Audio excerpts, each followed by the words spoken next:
Fidèles téléspectateurs de l'RTNC Katanga, nous vous disons bonsoir, vous qui avez choisi notre chaîne, votre chaîne, pour en savoir plus dans votre magazine économique concret. Concret que vous avez pris l'habitude de suivre chaque mardi à 20h15 et jeudi en rediffusion à 13h15. C'est parti pour ce nouveau numéro. Ce nouveau numéro qui reçoit pour vous Monsieur Alain Kiessé, Tweeté François, qui est au fait économiste de formation, qui est formateur dans le système Cisco-ADA, mais qui est aussi, je pense que si j'ai oublié une casquette, il va ajouter Monsieur François. Monsieur Alain Kiessé, nous vous disons bonsoir. Bonsoir Madame la journaliste. Vous allez bien? Je suis bien et surtout j'ai dit merci beaucoup de m'inviter dans votre magazine. Est-ce que votre présentation ça suffit? Non, et en dehors de tout ce que vous venez de parler, je suis encore le directeur général de la machine de création des richesses dans les systèmes ALT. Dans le système ALT, voilà. Directeur général de la machine de création des richesses.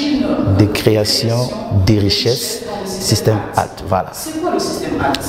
Voilà, le système ALT, c'est un système qui est né par rapport à quelqu'un que je peux présenter aujourd'hui, c'est le professeur Kayembe, qui a essayé d'avoir un peu une vision sur ce qui concerne comment on peut créer la richesse.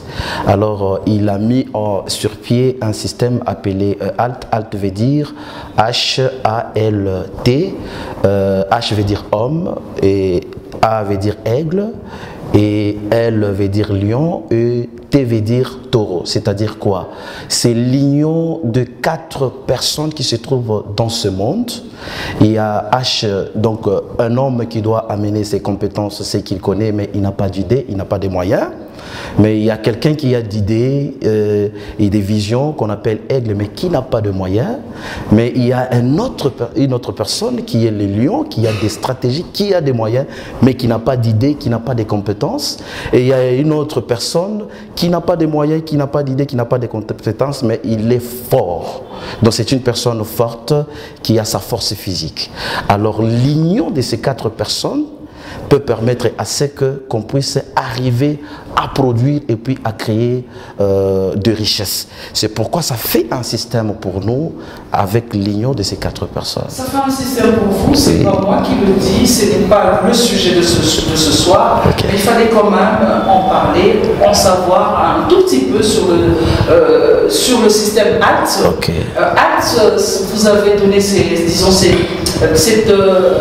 composition de 4 personnes, okay. Mais ALT, c'est une abréviation francophone ou anglophone? C'est une abréviation française qui vient de ces 4 mots et qui forme ALT, et curieusement ça tombait comme un mot anglais. Comme anglais. Donc, nous sommes en train de parler avec vous aujourd'hui, Monsieur Alain Kiessé, Tweeté François. Nous allons parler avec vous de cette économie de la RDC. Le sujet d'aujourd'hui, 60 ans après l'indépendance, qu'est-ce que nous pouvons dire face à l'économie de la RDC? C'est l'occasion dans ce numéro aujourd'hui de faire une autopsie de l'économie de la RDC. Vous êtes de formation économiste. Monsieur Alain Kiessé, lorsqu'on vous pose la question sur la RDC, qui est votre pays, qui est notre pays, est-ce que vous êtes fier aujourd'hui de dire 60 ans après, nous avons une économie qui est aussi belle? Merci beaucoup, madame, pour cette très grande question qui fait d'abord une très grande inquiétude de ma part. Parler de ces temps de 1960 ou 60 ans de l'indépendance par rapport à notre économie, la réponse est très simple. Nous avons une économie très décriante, c'est-à-dire remis arabé, remis dans une situation de chute avec tout ce qu'il y a. Avant toute chose, je voulais un peu commencer par l'histoire de notre économie. Nous sommes dans une situation où, avant l'indépendance, c'était la période de la colonisation, et cette colonisation est venue par truchement des Occidentaux. qui se sont retrouvés dans une crise économique à l'époque, à la recherche, vous comprenez par rapport à l'histoire, à la recherche de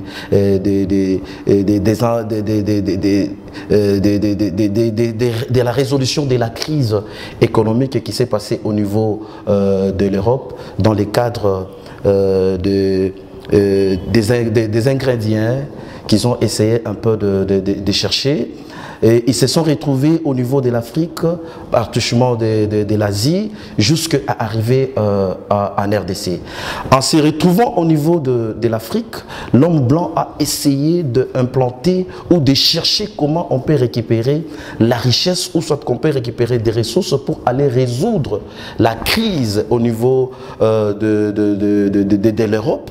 Et là, il faut chercher une machine qui doit nécessairement permettre comment on peut récupérer cette richesse. Là où on a cherché l'homme africain qui est devenu une machine qui doit permettre cette production et afin d'avoir ces ressources pour aller alimenter la crise économique qui était en Europe. C'est à ce moment-là qu'on a instauré la situation de la traite de Noirs.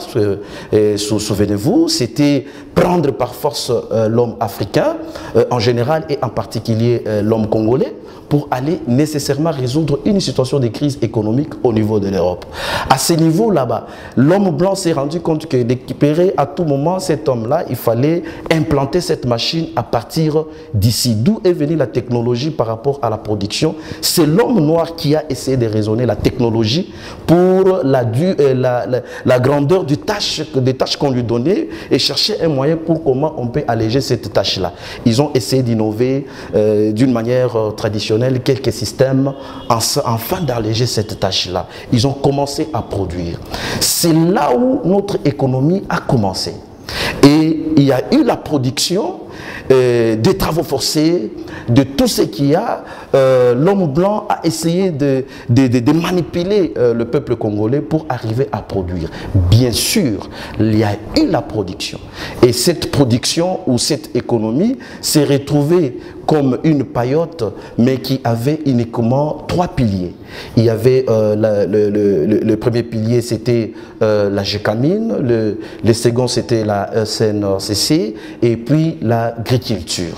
C'est à partir de ces 3 piliers-là que notre économie a essayé de prendre maintenant son envol. Et souvenez-vous, madame, on s'est retrouvé comme étant parmi les exportateurs du monde, au même niveau que le Canada, 5e au monde, partant de cette pratique ou cette mise en pratique de cette machine qui était encore humaine.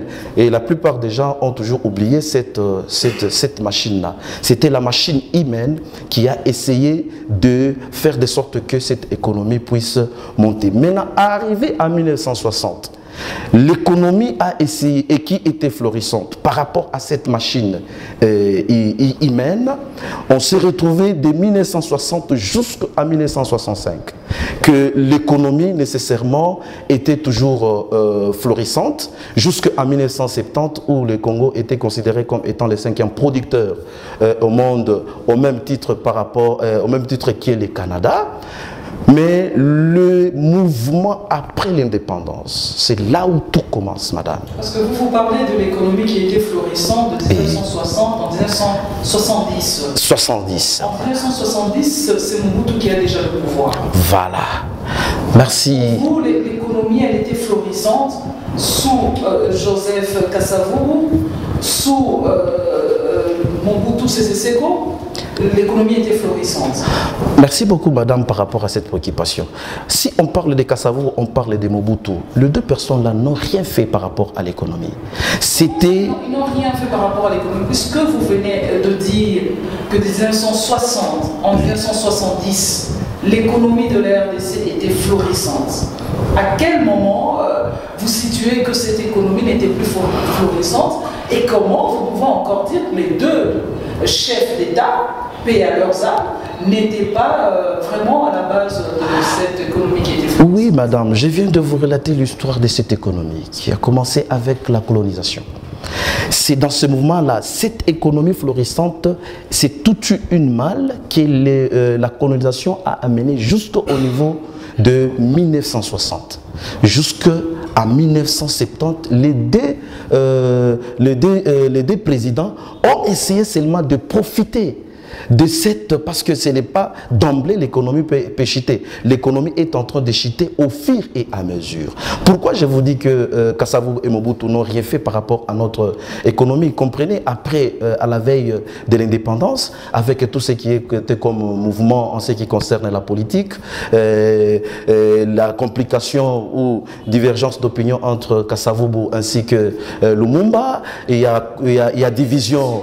Oui, il y a division de notre pays. Est-ce que croyez-vous que réellement l'État avait le positionnement de raisonner et de travailler correctement? Parce que les Katanga étaient tout un pays, il y a le Kasaï qui était tout un pays, il y a la province orientale qui était aussi tout un pays. Est-ce que son gouvernement, pour penser à la production? Non, ce n'est que des retombées de l'économie au niveau de la colonisation que le président Kasavubu a essayé seulement d'en profiter. Lorsqu'on arrive au niveau de 1970, Mobutu récupère le pouvoir. Comprenez, il fallait d'abord réunifier le Congo. Arrivé à ce niveau-là, Mobutu encore pensait qu'il faut d'abord stabiliser son pouvoir. Je ne crois pas qu'à ce niveau là-bas, il y a eu encore un problème sur les réflexions en ce qui concerne la croissance économique. Ce n'est que les avantages de l'économie qui venait avec la colonisation où la machine humaine avait produit. Donc pour dire, la situation de 1960 jusqu'à présent, l'économie est en train de toujours dans sa chute. Nous sommes dans une chute tellement, et puis c'est une honte. Donc la régression de l'économie, et puis d'une manière honteuse, madame. Comment je peux vous présenter, comment je dis, c'est une honte pour le peuple congolais. Un pays 5e au monde, 10 ans après, donc presque 13 ans, il faut quand même rappeler que la zarisation a commencé en 1971. 71. 71. Et puis, il fallait un processus. Un processus, oui. C'est en 1973 qu'il y a eu maintenant réellement l'application de la zarisation. Qu'est-ce qui s'est passé, madame? Ça, c'est un coup fatal à l'économie congolaise. Jusqu'à présent, nous sommes en train de recevoir ces retombées de ce coup-là. L'homme blanc, vous comprenez, avec les colonisateurs, n'ont pas préparé correctement le peuple congolais par rapport à la gestion. Mais il y avait des entrepreneurs qui étaient déjà sur place, comprenez, avec l'économie. La florissance de l'économie était due par rapport à la production. Donc il y avait des entrepreneurs qui étaient là, qui n'étaient pas autochtones, qui essayaient de produire, et surtout dans les secteurs agroalimentaires, avec le secteur primaire, la minérisation et autres. Mais Mobutu décrète la zarisation, qui veut dire autrement, peut-être les autres ne comprennent pas qu'est-ce que c'est la zarisation, c'est remettre toutes les entreprises, la responsabilité, la gestion aux Aïrois de l'époque. Et quel genre des Aïrois qu'on avait? On prend quelqu'un qui est des Kabondo, parce que son frère est à Kinshasa comme étant un ministre, on récupère, on lui donne toute une entreprise. Il ne sait même pas par où commencer, la matière première, on va la trouver où, et où on peut trouver les clients, où on peut trouver les débouchés. On lui donne la responsabilité. C'est avec cette première image de la gestion de notre première ou de nos premiers gestionnaires de cette économie que vous êtes en train de parler aujourd'hui, que tout a commencé à dégrader. Et jusqu'à présent, on se retrouve dans une situation où on ne sait plus encore se relever, quelle que soit une multitude des intellectuels qui sont sur place. En 1970, madame, Mobutu décrète un très grand programme dénommé le programme 80. D'où est venu l'esprit du plan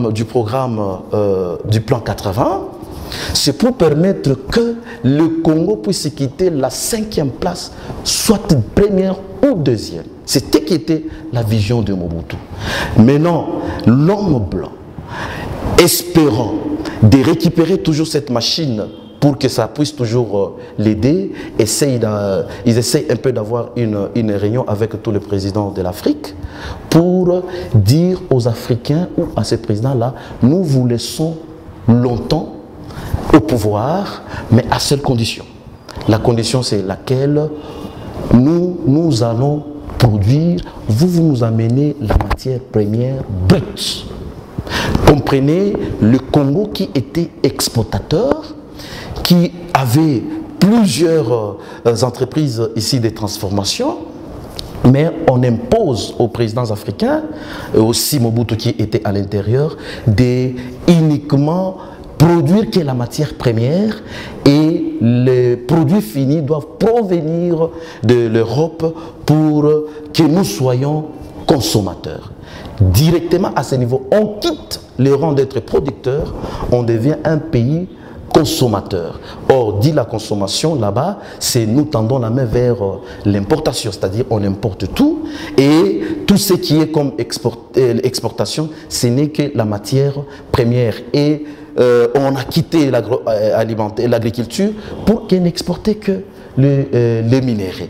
Alors, arrivé dans les années 90, il y a encore une autre crise qui s'ajoute, c'est le pillage. Souvenez-vous, le pillage de 1990, des années 90. Ces pillages-là a permis à ce que les investisseurs qui étaient déjà ici, les peu qui sont restés, parce qu'il y a les autres qui se sont dit non, moi, où irai-je? Tout est au Congo, je ne peux pas quitter, c'est là où j'ai fait toutes mes activités. Il y a ceux qui sont restés, quels que soient les autres sont partis. Et le pillage vient encore de s'implanter.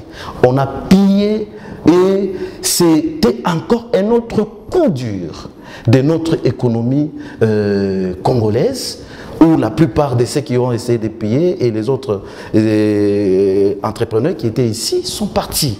Et ils ont laissé l'économie encore dans une situation qui n'était pas confortable, où on était toujours avec la vision d'exporter la matière première, de ne pas passer à la transformation. Monsieur Alain Kiesé, je vous ai laissé expliquer cette partie parce que je rappelle que nous sommes en train de faire une autopsie de l'économie congolaise 60 ans après. Il est important que vous rappeliez les grandes lignes, mais il y a une question. Vous reprochez au système Mobutu autrefois, paix à son âme, le fait qu'on avait zarianisé les entreprises, le fait qu'on avait zarianisé la situation du pays, où les biens des privés, de certains particuliers, étaient automatiquement récupérés ou remis entre les mains des Aïrois de l'époque. Vous dites que pour vous, ça a été la première grande erreur, sinon une des grandes crises de l'économie de la RDC. Vous évaluez également le phénomène pillage. Le pillage, c'est vers les années 90. Il y a eu un premier pillage, je pense, en 91. Il y a eu également un deuxième pillage en 93. C'est plutôt le premier pillage de 1991 qui a vraiment mis le pays dans le chaos.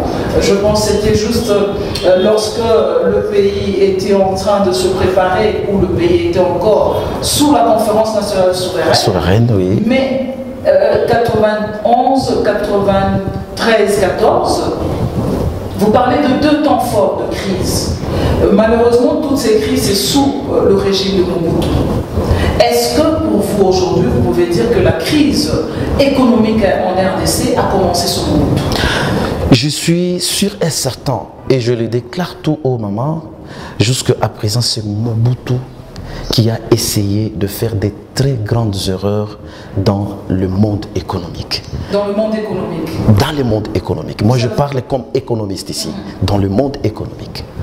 Donc, c'est que vous reprochez, paix à son âme, à Mobutu et à tout son système, parce qu'il y en a qui ont dirigé avec Mobutu, qui sont encore là, oui. Qui sont encore là dans les affaires. Ils ont travaillé à un moment avec Laurent Désiré Kabila, ils ont travaillé avec Joseph Kabila, ils travaillent aujourd'hui avec Félix Antoine Tshisekedi. C'est ce qu'il dit. Oui. Est-ce qu'aujourd'hui, nous n'allons pas nous retrouver encore dans une autre crise économique, parce que ce sont les mêmes personnes qui ont travaillé sur Mobutu, qui ont accompagné également les autres régimes qui se retrouvent encore dans les affaires? Je crois, maman, la crise économique, aussi longtemps que le dirigeant ou le peuple congolais, parce que je n'aime pas trop parler de dirigeants, moi j'aime parler de peuple congolais. Parce que pour que le président soit élu, il faut passer par la population. Pour qu'un ministre, un gouverneur, c'est la population qui essaye de mandater les pouvoirs. C'est là où il y a... J'espère que vraiment la population mandate le pouvoir. Vraiment. C'est aussi longtemps que le peuple congolais ne saura pas comment arriver à faire correctement le choix sur les mandataires en ce qui concerne la gestion de ce pays. Parce que lorsqu'on parle de la gestion, il y a un problème de la gouvernance. Aussi longtemps que lorsqu'on parle de la gouvernance n'est d'autre que l'affectation efficiente et efficace, la gestion correcte de ressources de notre pays. Aucune autre chance. Parce que je suis en train de parler de la chance pour dire que s'il y a la crise, les Congo peut encore se relever un jour par rapport à cette crise. Donc on ne pourra jamais avoir une autre chance si on ne sait pas faire correctement les choix. Si on ne sait pas faire correctement le choix, mais il y a un problème qui se pose en RDC. Oui. Il y a un adage qui dit « ventre affamé n'a point d'oreille ». Aujourd'hui, nous sommes en train de faire une autopsie de l'économie en RDC, oui. 60 ans après l'indépendance. Okay. Vous relevez qu'il faudrait que le peuple sache comment il faut mandater, et faire au moment des élections, élire comme il se doit. Okay. Ça, c'est une de pistes que vous proposez. Oui. Ventre affamé n'a point d'oreille. Est-ce que vous voyez un louchois qui est dans une crise économique, financière? Un Congolais qui, pour avoir $2, c'est tout un problème. Oui. $2, c'est pour que ça permette à ce Congolais d'acheter de quoi manger avec sa famille. D'acheter un peu de farine de maïs, un peu de chancha, ou encore chercher un peu de fredda avec $2. Et c'est une famille où nous avons la moyenne, c'est papa, maman et 4 enfants, ça vous fait 6 personnes qui doivent vivre avec le $2. Cette personne qui doit vivre avec $2, le peuple, comme vous le dites, qui doit vivre avec $2 par jour, est-ce que vous pensez qu'il a le temps de faire un bon choix pour que demain, la crise économique ne revienne plus ou encore que cette crise devienne un passé? Parce que 60 ans, on se pose des questions si la RDC a fait un bon chemin en ce qui concerne l'économie. Merci beaucoup, maman, pour cette très grande question. Je vous retourne dans le passé. Le peuple qui était la machine avec la colonisation avait combien de revenus? Ça, c'est une question qui est très vitale. Voilà. Vous ne me posez pas de questions, vous répondez à vos questions. Voilà, je réponds. Donc, ces peuples-là avaient combien de revenus?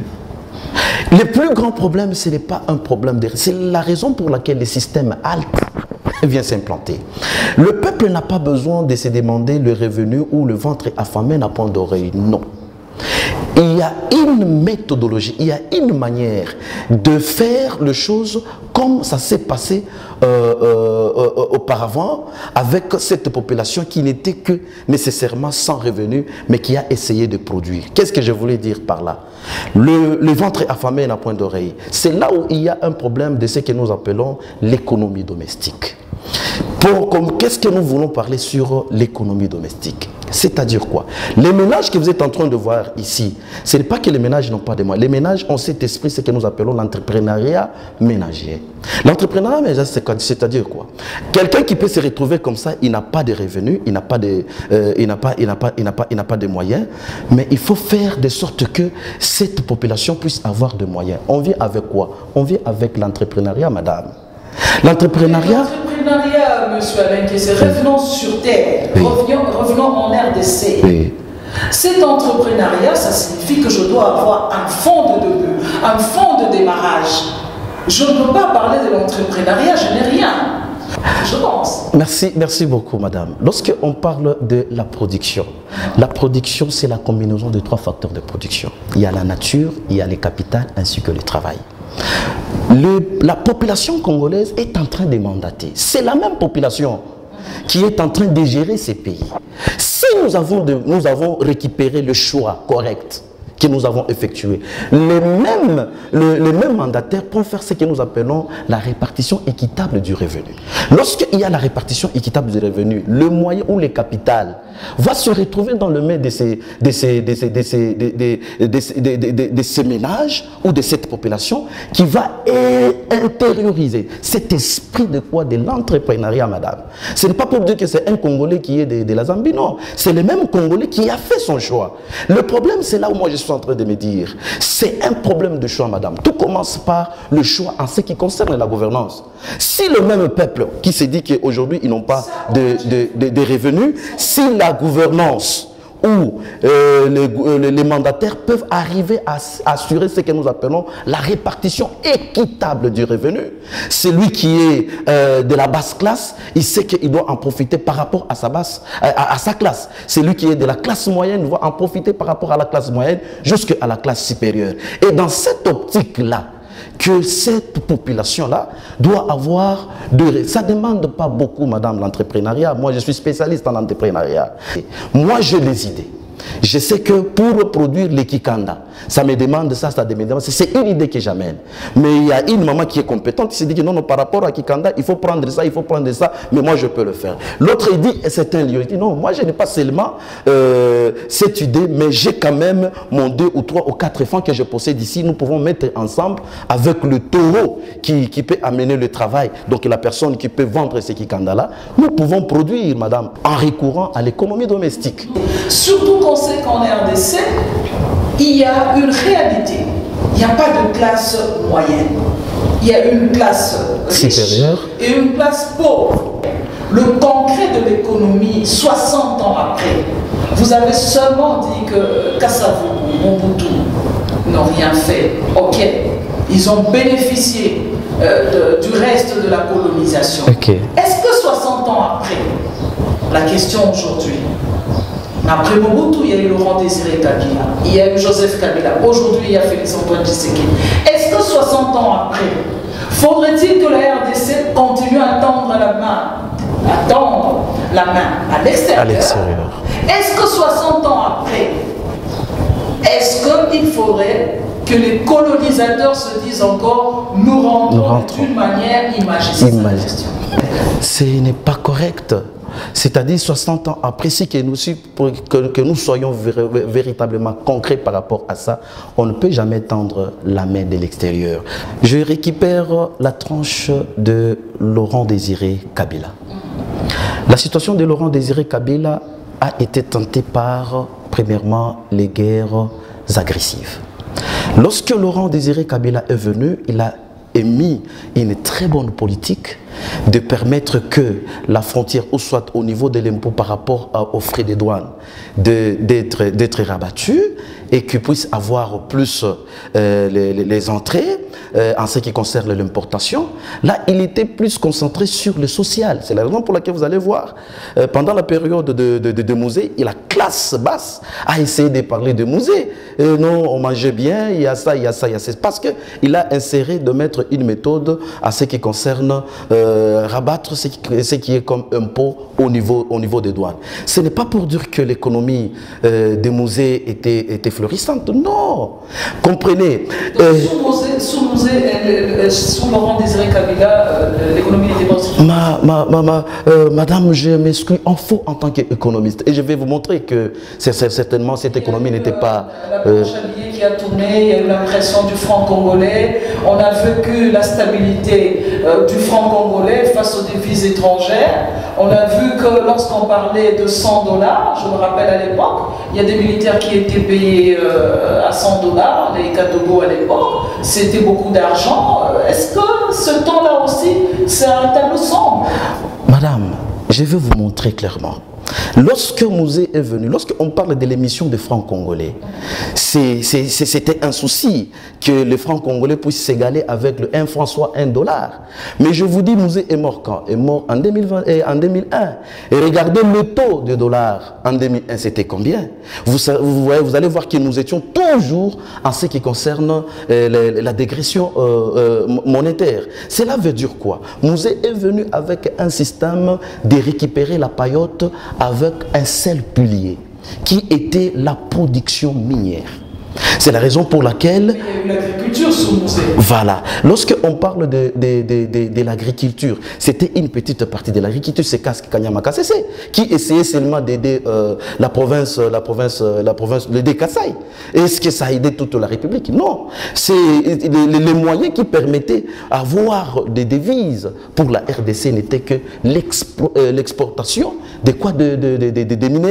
Or, c'était une paillote avec un seul pilier. C'est la raison pour laquelle, lorsqu'il y a eu l'embargo, lorsqu'il a essayé un peu de mal gérer la diplomatie, il y a les Occidentaux qui sont venus, qui l'ont essayé de les frapper. Vous allez voir que l'économie, ces piliers-là commençaient déjà à avoir des problèmes et ça ne donne pas encore plus de devises en République démocratique du Congo. Ça, c'était une mauvaise technique. C'est la raison pour laquelle je félicite le professeur Mota qui a essayé de démontrer. Aujourd'hui, vous êtes en train de parler de la Gécamine, il y a plusieurs mining qui sont venus, c'est Mota qui a parlé dans ses différents livres, qu'on doit dupliquer, c'est-à-dire qu'on doit diversifier notre économie. Aujourd'hui, voilà. Mais qui n'arrivent pas à donner la même production que donnait à l'époque seule la Gécamine. C'est ce que je vous parlais, madame, de la gouvernance. Lorsqu'on est en train de parler... Parce que quand vous le dites, c'est un peu une contradiction. Oui.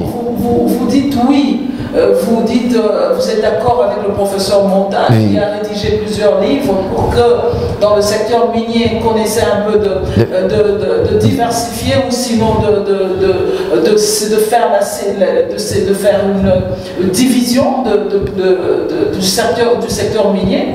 Mais c'est quand même bizarre, ça a été fait, mais lorsqu'on regarde la production de la Gécamine d'il y a 30 ans, d'il y a 40 ans, ce n'est pas la même production qu'on a aujourd'hui en ce qui concerne, par exemple, le cuivre ou le cobalt. Est-ce que ce n'est pas quand même une contradiction? Ce n'est pas nécessairement, madame, une contradiction. C'est là où je récupère la situation de la gouvernance.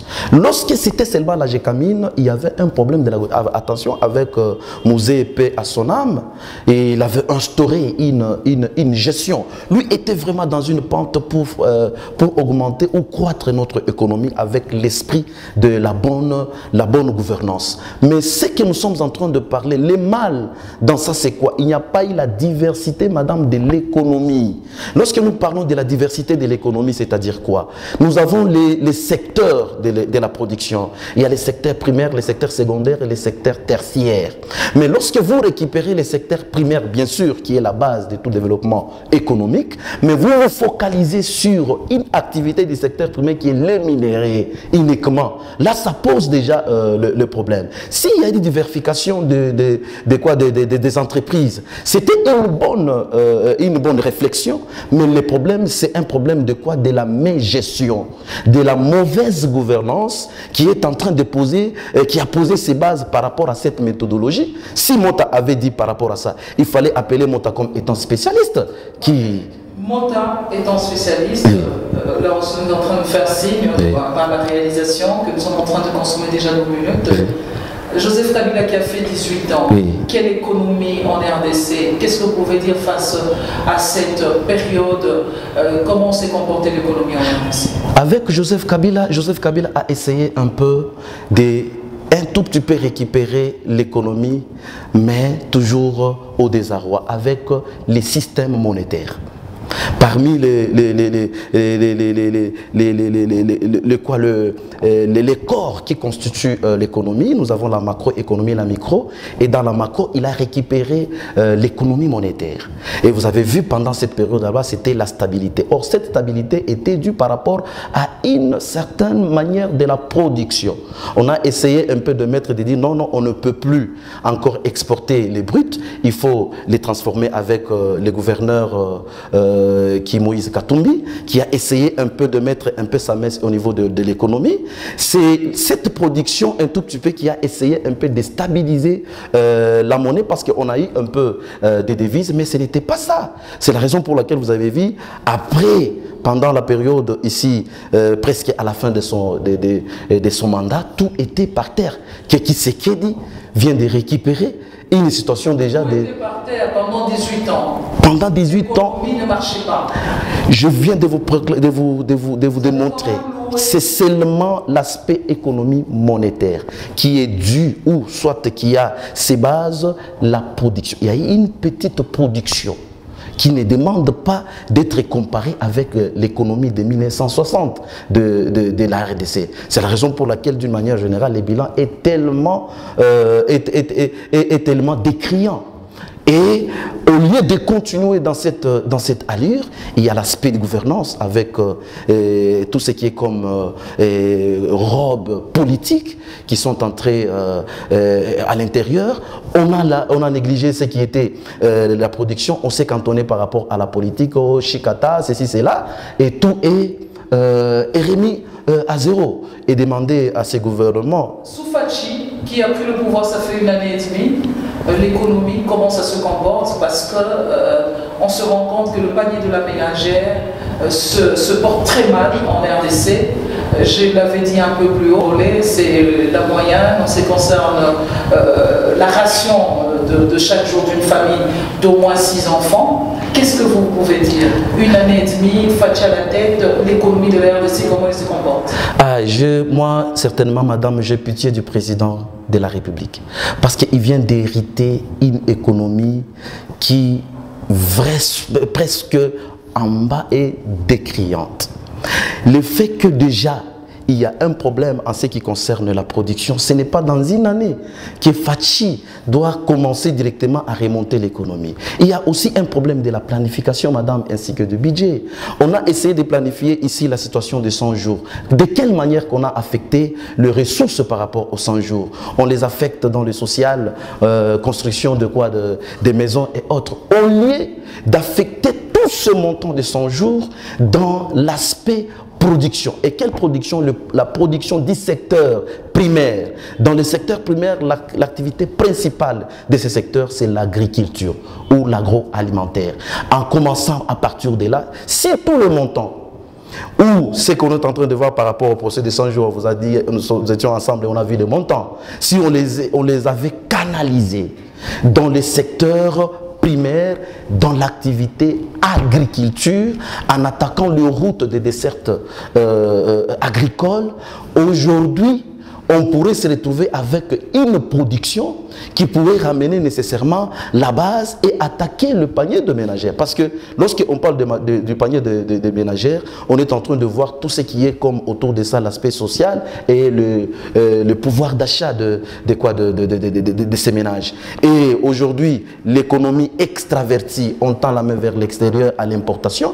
Et quelle importation? L'importation des biens de première nécessité qui pose encore problème. Si on avait injecté ces montants, ces ressources-là, on ne pourrait pas avoir nécessairement dans une année ce genre de situations économiques par rapport aux ménages. Combien de chances vous donnez à la RDC, combien de chances vous donnez à Félix-Antoine Tshisekedi Tshilombo pour relever l'économie de la RDC? Moi, je crois, je lui... Je donne... En principe, doit prendre fin en 2020. Oui, je suis en train de donner beaucoup de chances au président parce qu'il a commencé sur un bon départ la lutte contre la corruption, c'est-à-dire la justice. Le fait de remettre la justice, il y aura l'esprit de peur dans les chefs des gestionnaires et qui va ramener la bonne gouvernance. Le fait de mettre la bonne gouvernance dans ce qui concerne la gestion du bien public, ça a des retombées parce qu'un ministre de l'économie, lorsqu'il a peur, il met en lui la bonne gouvernance, il va se déployer avec l'esprit correct d'un économiste, pas d'un politicien. Nous sommes en train de finir déjà. Monsieur Alain Kessé, tweeté François. Nous sommes en train de chuter. Mais il y a une question. 60 ans après l'indépendance de la RDC, quel est le bilan de l'économie en général? Merci beaucoup, madame. 60 ans après l'indépendance de la RDC, les bilans, c'est une seule stratégie. Les bilans de l'économie est décriant et désastreux. Et la seule solution que nous pouvons proposer à nos dirigeants, c'est premièrement recourir à l'économie domestique. Ça sera important. Ah ben, on espère vraiment que lorsque vous le dites, ça sera important. Nous vous disons merci, Monsieur Alain. C'est moi qui vous remercie, madame. Et François d'avoir répondu à notre invitation. Nous rappelons que vous êtes de formation économiste, vous êtes formateur dans le système Cisco-WADA, vous êtes également directeur général de richesse, de la création de richesse ALT. Nous avons reçu, nous avons parlé avec vous de l'autopsie de l'économie 60 ans après l'indépendance. Il y a encore du chemin à parcourir. Fidèles téléspectateurs, 60 ans après l'économie, 60 ans après l'indépendance, 60 ans après l'accession de la RDC à la souveraineté nationale et internationale, nous constatons, nous sommes en RDC, nous vivons ici, le constat est encore sombre. Monsieur Alain Kessé l'a dit, le constat est encore décriant, oui. Le constat est encore alarmant. Nous implorons le bon Dieu pour que les décideurs comprennent qu'il est temps que l'économie de la RDC se relève. Bye bye et à la prochaine.